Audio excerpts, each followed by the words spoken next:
మొత్తానికైతే మా సార్‌కి మళ్ళీ ఫోన్ చేసి చెప్పాను. మా ఫ్రెండ్స్ వచ్చారు, మా వోళ్ళు తెలిసినోళ్ళు గట్టాను.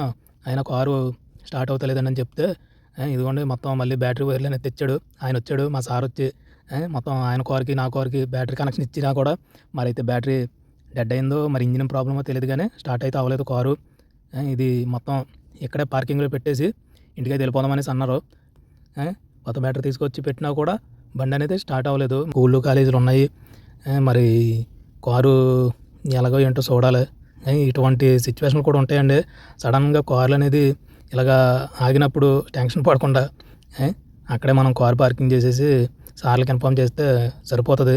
వాళ్ళు వచ్చి మనల్ని పికప్ చేసుకొని అక్కడ ఏదైనా ప్రాబ్లమ్ ఉందా లేదా, అది స్టార్ట్ అవ్వకపోతే మనల్ని అయితే సేఫ్‌గా ఇంటికైతే తీసుకెళ్తారు. మా సార్ వచ్చారు. ఆ కార్ అక్కడే పెట్టేసి నేనైతే ఇంటికైతే వెళ్ళిపోతున్నాను. ఇదిగోండి ఇది మా సార్ కారే. ఆ కారు లాక్‌లేసేసి అలాగే పెట్టేయి, నేను రేపు పొద్దున్న దాన్ని రిపేర్ సెంటర్‌కి తీసుకెళ్తాననేసి అన్నారు.